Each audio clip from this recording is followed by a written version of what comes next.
un peu plus, je dirais, spécifique pour déclaration des ancrages. Donc, je vais commencer ça tranquillement.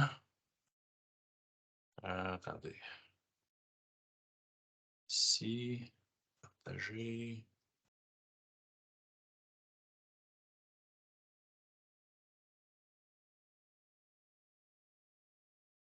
Bon, je ne sais pas si vous voyez mon écran comme il faut. Oui. OK. Parfait. Donc, l'atelier d'aujourd'hui, j'ai envoyé un aide-mémoire la semaine dernière, mais pour ceux qui ne l'auraient peut-être pas reçu, je l'enverrai après la présentation. Puis la présentation aussi, la même chose, on va la mettre avec je dirais, la présentation va être mise sur le site du réseau pour ceux qui ne seraient pas là aujourd'hui. Puis quand arrivera le temps de faire les déclarations, dans ce cas-là, soient en mesure de pouvoir le faire. Donc ici, je voulais juste revenir au niveau du site du réseau Végétal Québec. Dans le fond, tout ce qui touche, dans le fond, les 4B, vous avez une plaque ici là, qui est gestion des nutriments 4B. Puis quand vous rentrez dans cette plaque-là, il n'y a pas besoin d'avoir un accès spécifique. Là.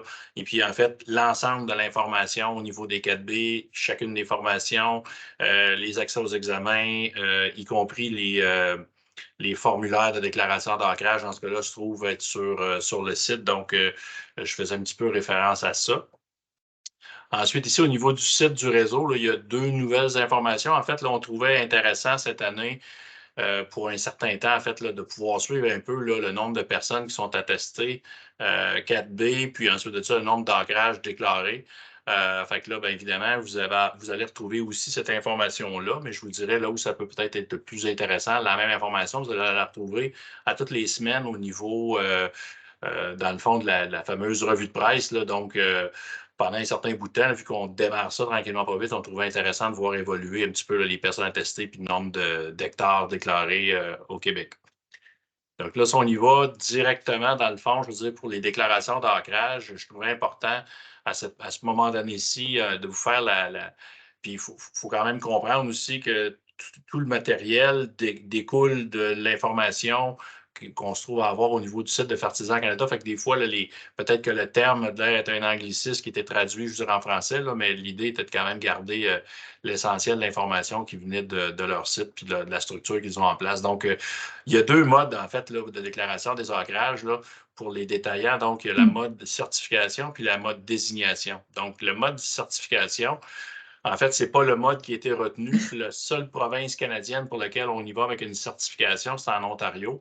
Cette déclaration-là, dans le fond, c'est une déclaration qui est faite par producteur, par personne attestée. Puis là, bien, il y a un registre qui est tenu par ferme. Et puis, évidemment, je veux dire, eux se sont donné un système d'audit à tous les 2 ans. Mais évidemment, je trouve que des fois, au Québec, on a beaucoup de paperasse et d'administration, je dirais, à faire. Donc, la partie de certification, c'est peut-être là le registre, la manière de le déclarer qui est peut-être le plus complet, puis on est capable d'en faire le suivi. Mais ce n'est pas le mode qui a été retenu pour le Québec. En fait, l'ensemble des provinces canadiennes, exception de l'Ontario, va avec un mode désignation. Puis quand on dit désignation, c'est 2 choses. La première, en fait, c'est qu'on désigne une personne par entreprise. Exemple, je vais prendre un agrocentre. Dans un agrocentre, on peut désigner une personne pour pouvoir faire les déclarations d'ancrage. Ça, c'est le premier point. Fait qu'il faut que la personne ait son attestation 4B, selon le principe. Puis surtout, je dirais, c'est on identifie à l'intérieur de l'organisation des agronomes, des technologues qui ont fait l'attestation 4B.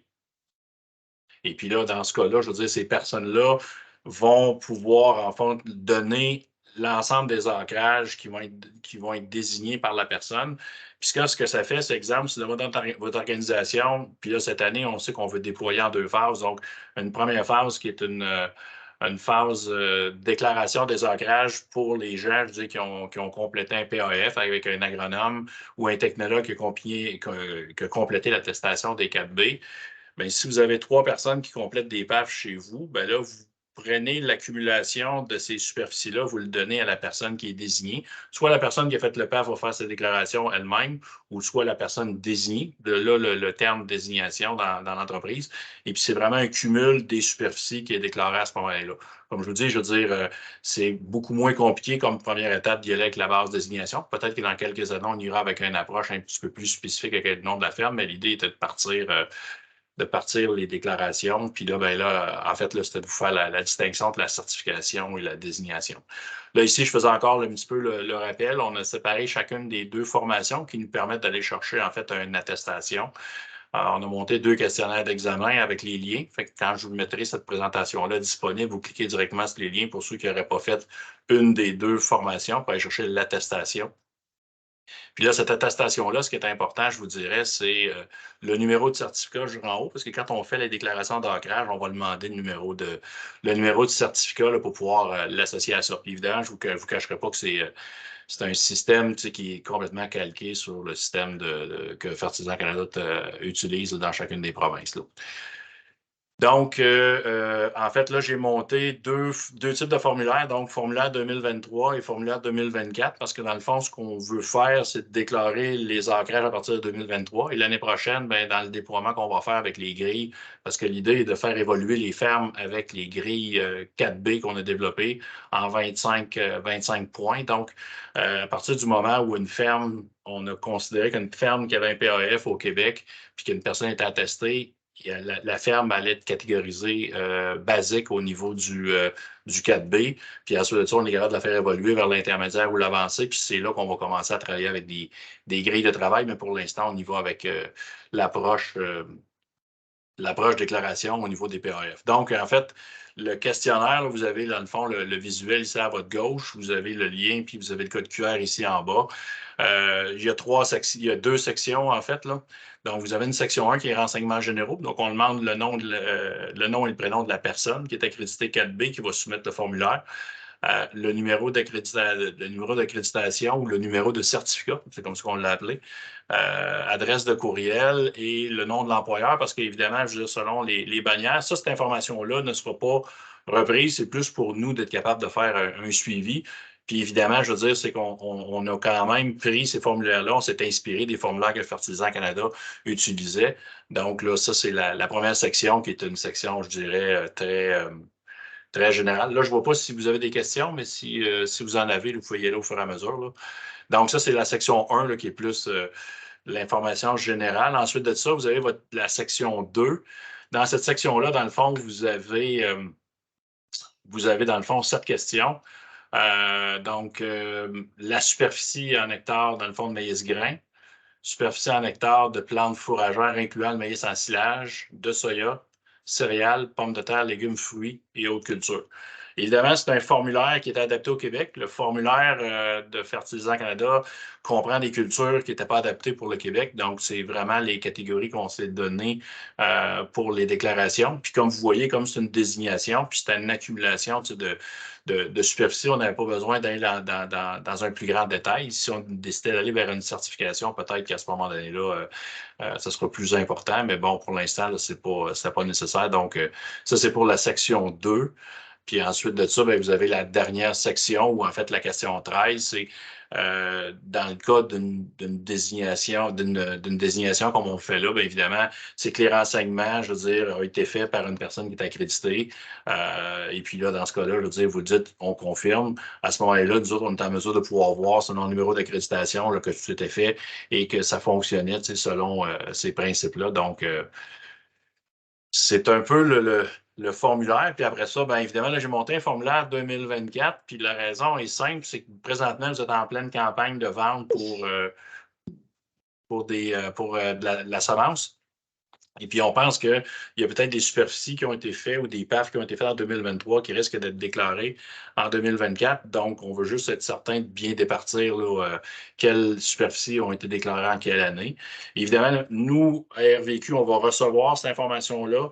Puis nous, après ça, on l'envoie directement à Fertilisant Canada pour être certain de bien commencer à déclarer les ancrages sous gestion 4B. Peut-être que d'un horizon moyen long terme, dans ce cas-là, on utilisera directement leur formulaire quand ils l'auront adapté.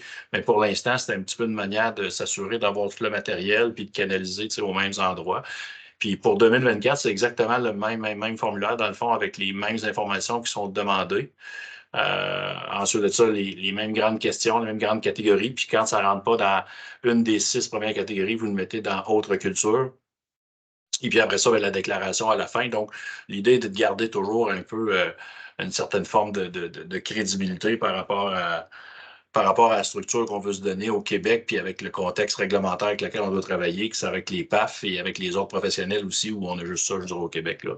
Et puis, peut-être dernier point, ben, évidemment, pour ceux qui ont la possibilité d'être agronome, qui n'auraient pas suivi une des deux formations ou en fait, aucune des deux, ben, si vous les faites, il y a possibilité jusqu'au 31 décembre 2024 dans le fond, d'aller faire cette déclaration-là. Ça vous donne au total 5h40 de formation continue. Donc, ça, c'était un dernier petit rappel, là. Fait que de mon côté, ça fait le tour. Tu sais, j'y vais rapidement, là, mais en fait, aujourd'hui, c'était beaucoup plus pour s'assurer, je veux dire, qu'on fasse le tour correctement. Puis s'il y avait des questions à répondre ou des éléments particuliers, bien, que je sois capable de pouvoir échanger, je veux dire, avec vous, là. Donc, Cindy, je vois que tu as une question. Oui, je voulais savoir, nous, on a une personne là, qui a l'attestation complète, là, 4B, mais est-ce qu'elle fait la déclaration pour l'ensemble des PAF réalisés dans notre équipe ou seulement ceux qu'elle a réalisés personnellement? Parce que ce n'est pas l'ensemble de l'équipe PAF qui a Ben, complété la certification. ouais. Ben, écoute, à court terme, ce qu'on veut, c'est que la personne qui fasse les PAF a l'attestation 4B. Fait que c'est clair que s'il y a juste elle qui a l'attestation, ben, normalement, elle devrait seulement déclarer ses ancrages à elle. Toute autre personne, dans le fond, je veux dire, qui va le faire. Tu sais, c'est une personne désignée dans l'organisation. Admettons que toi, tu deviens désigné de ton attestation 4B, bien, tu pourrais prendre ses superficies à elle, puis toi, de le déclarer. Mais on veut que la personne, tu sais, qui a fait le PAF fait de l'attestation 4B pour justement garder cette espèce de on veut garder une crédibilité dans le déploiement du 4B au Québec, considérant qu'on est les seuls qui ont une structure qui est différente des autres provinces canadiennes. Puis là, dans ce cas-là, être certain qu'on ne s'est pas ramassé à déclarer des 4B parce qu'on s'entend à quelqu'un qui a un PAF en 2023, tout le monde doit avoir un PAF, mais on ne veut pas partir à déclarer l'ensemble des superficies. On veut être certain que les gens qui ont suivi l'attestation, c'est pas super long, même à la limite, quelqu'un pourrait suivre rapidement l'information, puis quand on passe à travers le questionnaire d'examen, c'est pas des questions qui sont tellement compliquées, je veux dire non plus, là. C'est des principes qu'on utilise déjà, sauf que souvent, on ne les avait pas identifiés ou appelés 4B. Fait que dans le fond, pour revenir à ta question spécifiquement, c'est vraiment la personne qui l'a complété dans ce cas-là, tu sais, qui peut le faire spécifiquement. À moins, comme je te dis, c'est qu'à chaque fois qu'une personne, tu sais, vous êtes 3 ou 4 qui font des PAF chez vous, ben, il y en a une, après ça, une deuxième, je veux dire, va le faire. Ben, à ce moment-là, les 2 personnes qui ont l'attestation CABIT pourraient le transmettre à toi qui aurait l'attestation, qui pourrait faire la déclaration, mais sinon, ils peuvent le faire individuellement, là. Pour l'instant, c'est comme ça qu'on a décidé de travailler ça, là. Pour ça répond à ta question. Oui. Ouais. Oui, deuxième question. Bonjour tout le monde. Fait que moi, ma question, parce que j'avais vu passer quelque part qu'il y avait une mise à jour des 4B, ça se peut-tu ou va-t-on la voir prochainement, cette formation-là? Parce que il y a notre équipe a comme accrédité 4B, mais il reste la mise à jour si jamais elle serait disponible pour que le monde la suive aussi, là.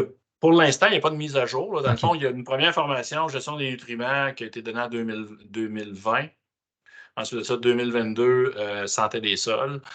On va faire une mise à jour, mais je pense que déjà en partant, on devait commencer à déclarer des ancrages 4B. On devait sortir une grille parce que dans le fond, la première étape est de déclarer des 4B parce qu'on les fait pour les identifier 4B jour au Québec. Mais dans le fond, l'idée, ça va être de travailler avec la grille qu'on a développée parce que cette grille-là va nous permettre de faire évoluer la ferme dans ces principes-là, des principes de base aux principes intermédiaires, aux principes avancés.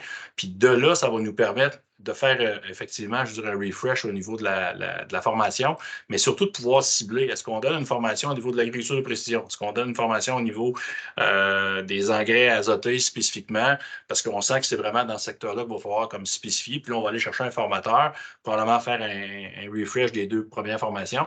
Normalement, l'attestation qu'on donne est valide pour 5 ans. Fait que, on se donne quand même un certain temps.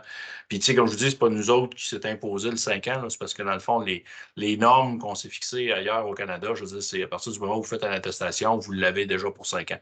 Mais il y aura éventuellement probablement un refresh. Mais c'est pour ça que du côté du site du réseau, tous les liens que je vous ai envoyés vous permettent d'aller revoir autant que vous voulez de fois, dans le fond, chacune des sections de ces formations-là. Fait que là, pour l'instant, c'était déjà s'assurer que la formation de base était bonne et pouvait être considérée comme accréditée. Après ça, accréditer les gens, commencer à faire je dirais, les déclarations, puis ensuite de ça, déployer la grille pour le Québec, puis après ça, de monter d'autres formations. Fait qu'on a fait depuis un an, On a fait une petite pause, puis on s'est assuré d'avoir tout le matériel pour commencer, parce qu'actuellement, on était la province qui ne déclarait pas des superficies sous gestion des 4B. Puis comme on trouvait qu'on le faisait déjà, c'était déjà de mettre la structure en place, puis ensuite de ça, de déployer pour le reste, et puis de reprendre les formations. Là. Fait que, il y a une petite pause administrative qui a été faite, mais à très, très, très court terme, il n'y aura pas de mise à jour là, de ce côté-là, mais peut-être que d'ici un an, oui. Parfait. Si vous permettez, j'ai une petite question par rapport au formulaire aussi. C'était marqué dans les déclarations de culture, il y avait marqué haute culture. Mettons autre, là, ça se peut-tu, les pâturages, on les comptabilise quelque part, on les oublie-tu, ou c'est qu'est-ce qu'on fait avec ça? Ça me semble qu'il y avait juste les prairies, tout ça, mais il n'y avait rien qui disait si on devait inclure les pâturages ou juste les ont fait comme pas Je voudrais cultivés. vérifier, mais je pense que dans le formulaire de Fertilisant Canada, il n'y avait pas de pâturage. Il faudrait que je vérifie là, pour être sûr qu'on ne se commence pas à déclarer, faire trop de déclarations. Mais c'est vraiment comme. Ben, regardez, je ne répondrai pas là, à part je vais aller vérifier. OK. Dans leur formulaire, on a adapté un formulaire pour le Québec parce qu'eux nous proposaient des cultures de pois, de lin, de canola, ce qui n'était pas adapté pour le Québec. Mais pour ce qui est des pâturages, je ne me souviens pas d'en avoir vu. Mais je vais aller vérifier. Si c'est le cas, à ce moment-là, on va l'ajouter. Mais là, pour l'instant, dans le formulaire, c'est que si vous ne l'avez pas dans les 7 premières questions, on va le mettre dans autre culture. Mais il faudrait que je spécifie. Puis à la limite, je pourrais peut-être mettre un astérisque en bas là, pour dire si on comprend ces superficies-là. Là, parce que là, celle-là, je pourrais avoir de la répondre. Mon feeling, Benoît, c'est que je vais tenter une réponse, là, mais qui n'est pas appuyée sur rien. Là, mais si les pâturages sont dans le PAF, j'imagine qu'ils peuvent être déclarés. C'est juste un feeling. Mais je vais quand même aller vérifier dans le formulaire de déclaration parce que, en fait, si les pâturages ne sont pas déclarés dans les autres provinces, nous autres, on l'inclut dans le PAF. Je suis d'accord avec toi, ça devrait être déclaré. Mais je vais aller vérifier avec eux autres. Ça va être moins compliqué. Mais oui, sur la base du PAF, je suis d'accord avec toi. Là, ça, c'est clair que si c'est dedans. On considère que la base, c'est un agronome ou un technologue attesté 4B. Les superficies sont inclus dans le PAF, on devrait être en mesure de pouvoir la déclarer. Là, à ce moment-là, peut-être que je pourrais juste vérifier avec eux qu'on risque de faire ça comme ça, puis que ça soit correct pour eux. Là.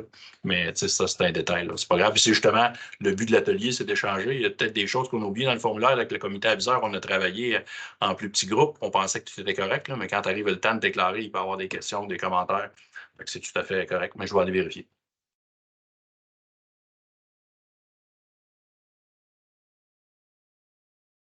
Oui, Isabelle. Oui, ben, ça rejoint un petit peu la question de Cindy tantôt par rapport à la personne qui fait la déclaration. Là. Dans notre équipe, on a on a des TP qui font des PAF sous la supervision d'agronomes. Est-ce qu'à ce moment-là, c'est l'agronome qui supervise, qui fait la déclaration ou on forme aussi les TP 4B? Ou ça n'a pas d'importance? Ce qui va être fait par le TP, ce qui est révisé par la personne qui a l'attestation. Dans le meilleur des mondes, je dirais le TP reste en attestation, dans le meilleur des mondes. Mais à partir du moment où il y a un arbre décisionnel puis qu'il y a un agronome qui passe par-dessus, qui lui a l'attestation, ben c'est la dernière personne qui va passer dessus, là, c'est le numéro qui ferait foi de ça. Là, à ce moment-là, dans la déclaration, là, je pourrais peut-être rajouter une boîte en bas qui marque si le PAF est fait par un TP, mais supervisé par un agronome, parce que dans le fond, il risque d'avoir plusieurs numéros d'attestation similaires qui risquent d'apparaître, ben, je pourrais tout simplement ajouter cet aspect-là. Mais c'est clair que si la personne a fait l'attestation, la question ne se pose pas. Si le TP a fait le PAF, mais c'est l'agronome qui le signe et qui vient faire la révision, puis lui a son attestation, à mon avis, je dirais, ça répond, je veux dire, à l'essentiel de la déclaration des 4B. Mais dans le meilleur des mondes, les deux le seraient, là, ça serait même parfait. Là. Parfait. Puis j'avais juste une autre question. Dans le fond, là, oui, ça serait facile pour nous de faire la déclaration pour 2023 sur la base des informations du PAF. Par rapport à 2024, est-ce que, on sait, là, on fait nos collectes de données pour le PAF, on a les prévisions des producteurs. Est-ce qu'on est mieux de faire une déclaration sur une base de prévision de plan de rotation ou on est mieux d'attendre fin de saison pour déclarer 2004 avec la confirmation que c'est bel et bien ça qui s'est fait comme culture? Oui. Moi, je vous dirais, vous êtes mieux d'attendre. La prévision, des fois, il y a des changements. Tandis que là, moi, je vous dirais, l'année financière est toujours du 1er janvier au 31 décembre. Fait que même si les déclarations ont été faites seulement au mois de novembre, même décembre dans ce cas-là, au moins avec les superficies réelles versus les prévisions, parce qu'en fait, on est allé sur un mode de désignation pour avoir de quoi qui est le plus facile à déclarer puis qui ne rajoute pas à toute la paperasse qu'on a à faire. Fait que dans ce cas-là, je vous dirais si c'est possible de le faire à cette période-ci. Mais au moins, je me dis, sur un formulaire 2023, c'est pour les superficies de 2023 puis le 2024. Fait que moi, j'attendrai vers la fin de la saison quand il va y avoir la certitude au niveau des déclarations là, ou des PAF qui ont été remis puis des superficies réelles, là, plutôt que d'anticiper, parce que sinon, vous anticipez, est-ce que vous allez les vérifier puis de corriger? Je trouve que ça va vous donner du travail pour rien. Là.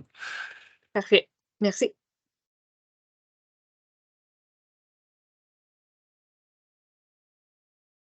D'autres questions ou commentaires ou tout est trop clair?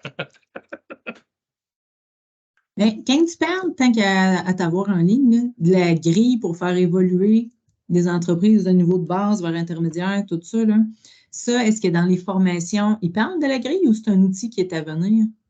C'est un outil qui est à venir. OK, c'est bon.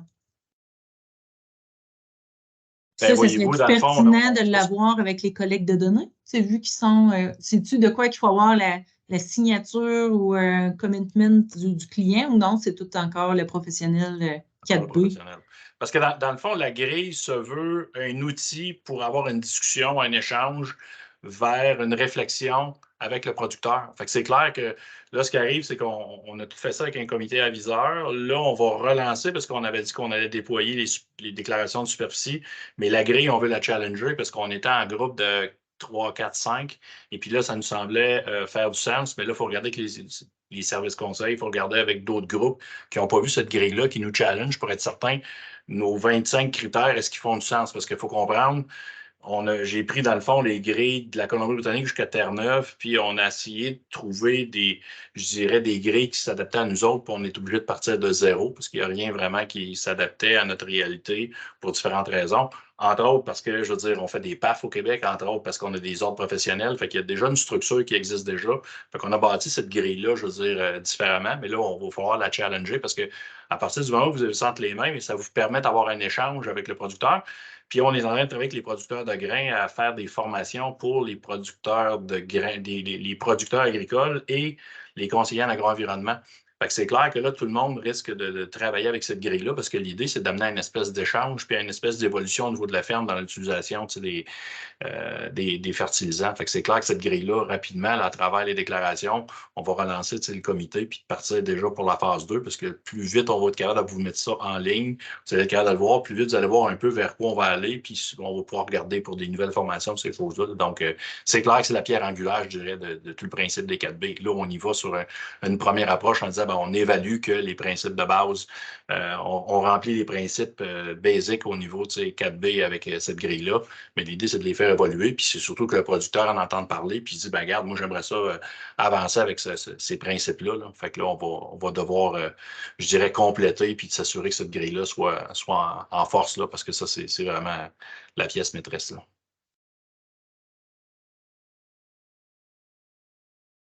Ceux qui sont avec moi, c'est le comité aviseur. Si je dis des niaiseries, là, vous pouvez vous pouvez ajouter ou me faire signe, là, mais en tout cas, c'est un petit peu ça, là.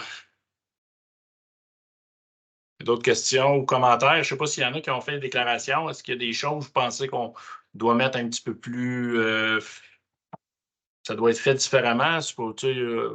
Ouais, pour ceux que j'ai vus qui avaient déclaré, mais honnêtement, m'ont pas donné de commentaires à part des questions spécifiques. Là, ça semblait faire du sens. Le formulaire semblait bien fonctionner, là, mais tu sais, c'est dans le fonctionnement, que ce soit des formations, passer les examens, les attestations, tu sais, s'il y a des éléments, à un moment donné, vous avez des situations problématiques, vous avez besoin d'accompagnement, tu sais, il y a moi ou mon collègue Jean-François là, qui va être, disponible là, tu sais, pour répondre à des questions plus spécifiques là, tu sais, sans problème. Là.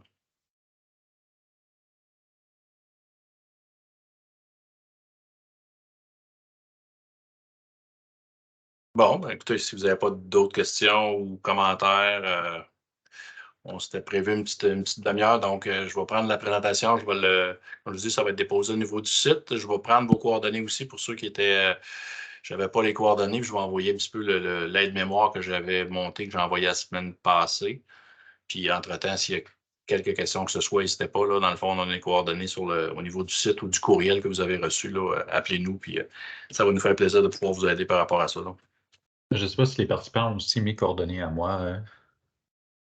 Peut-être leur transmettre par le courriel. Oui, c'est ce que je pense que c'est ce que je vais faire. Ça va être plus facile pour tout le monde. Là.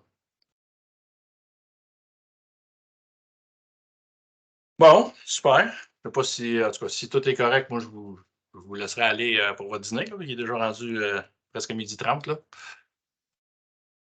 Parfait. OK. Excellent. Bon, super. Merci, Parfait. Hélène. Merci. Ah, Merci. merci. Merci. Bye. Bye bye. Merci. Salut, bye. Salut.